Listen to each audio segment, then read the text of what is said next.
85 laps to go here in the Dickies 500 at Texas Motor Speedway. Under caution for the 4th time today. Incident involving Travis Quapple and Marcus Ambrose. There's the 9 car just exiting pit road. Casey Kane, and the reason he came on the pit road and was held a lap was that he got a little advantage on the restart there a moment ago. He's saying, okay, I want this lap back, and the best way to get Carl Edwards is to mash the gas before he does. That doesn't work on a restart, though. You can't beat the outside guy back to the start-finish line, and not exactly sure what Casey was thinking there. He got a good jump. For sure. There was the 88 car. You can see that's where he got in front of the 99, and he was able to stay in front of Carl Edwards and get his lap back. That's what enabled Mark Martin to get the free pass. So he actually had 2 cars right there to get back on the lead lap. They are calling off the restart because of more debris on the racetrack. We just joined our coverage. Carl Edwards has dominated the day here at Texas Motor Speedway. He won this race back in the spring by leading a total of 123 laps. He has now led 185 laps on the day. Well, let's check in the 18 pit. So with Jamie. And Kyle Busch finds himself second, the best he's been all day. So Steve, it's cooling down out there. This restart, do you guys have anything for the 99? I don't know. He is pretty fast. I don't know whether we've got anything for him or not. Been really working really hard to get the car where he likes it, and he's coming around a long ways from where we started. But we put him in a hole on Friday, so he's done an awesome job being patient to get it to the front. It's going to be an exciting restart. Let's go to Dave Burns. Jamie, we've talked about keeping up with this track. Bob, how tough is it to adjust the car and keep up with this surface? Well, as long as you're listening to your driver and he's giving you good information, it's not real hard. You just got to make sure you do something every time you stop, because the track changes quite a bit from sunup to sundown. And we're right in that transition right now, so this is a pretty important run. All right, paying attention, taking notes, and listening to their driver. DJ, that's a good thing, huh? Yeah, usually it is. Yeah, and a driver like Carl Edwards, I'd say that's a pretty good thing. And when you got a car like this, I'm not sure it's too hard to keep up with the racetrack. That thing looks like it's going to be fast regardless of the surface and the changing conditions. Not a bad combination. You got the fastest car and the most physically fit driver in the field on a tough afternoon here at Texas. Got to like your chances in a 500-mile race with that combination. Yeah, the only thing is he looks in his mirror and he sees Kyle Busch. Yep, that's right. Yeah, and he's hungry for a win. Yes, he is. He hasn't been running second in a race in the chase, I don't believe. So this is as high up as he's been. Had a 5th place finish at Atlanta last week. 4th at Charlotte. The only 2 top 10s Kyle has had the entire chase. Here we go.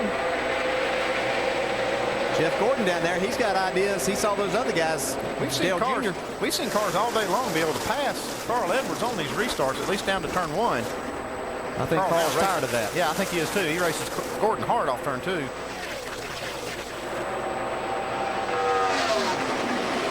He liked that at 24 between him and the 18 right now, which is exactly where he's got him. So Carl can try to get away and let Kyle have to work over that 24 to get by.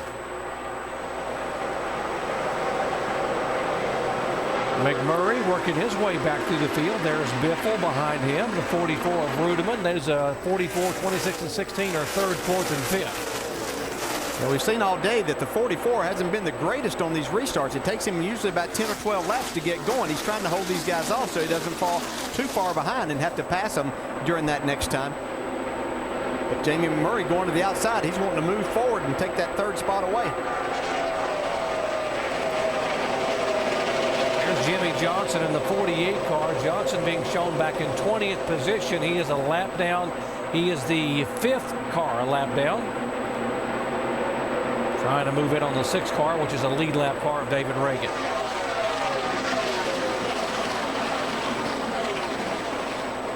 Well, McMurray made that high right that lane work pretty well.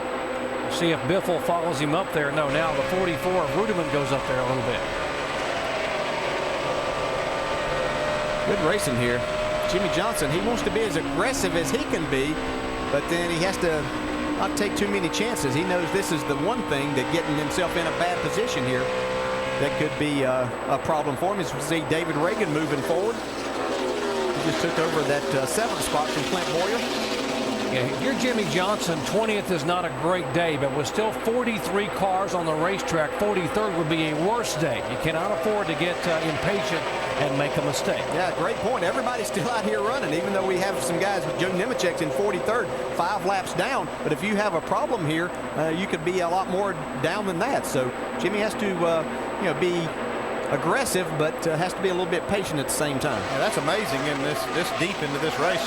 The last car, 43rd, is only 5 laps down and still on the racetrack.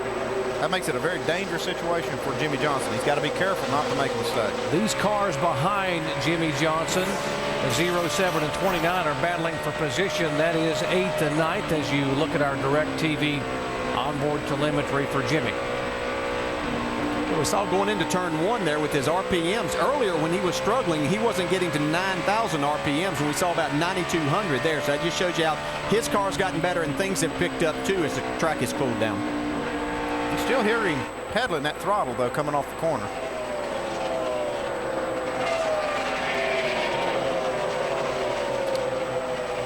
Third and fourth, McMurray, Biffle.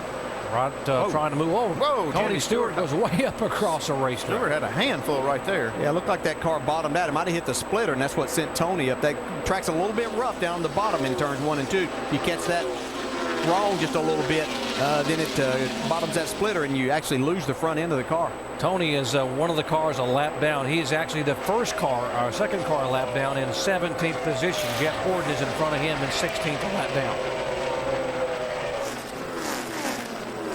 Tony struggled a little bit more than what we thought. You can see there, Andy. That looks like smoke from that splitter. Yeah, it's definitely hitting that splitter. And we see that a lot from the 20 car. They seem to run that thing right on the racetrack, and I don't know if they mean to do that or not, but it looks like it's causing a little bit of problem right now. And it could be happening more now as the speeds have picked up, the temperatures got down, they've picked up, so they're carrying a little more speed in there, and that could be creating that situation now that maybe they didn't have before.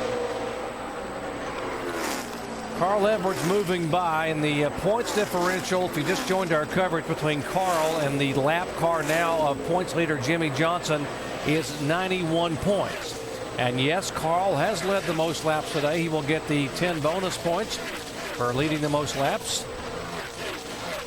Jimmy Johnson still struggling on the racetrack. He's about 0.8 of a second slower than Carl Edwards is right now. 75 laps to go here. It's getting dark at Texas Motor Speedway, but the sun is shining on one Carl Edwards as he tries to hold on and win 2 in a row. Back after this message and a word from our ABC station.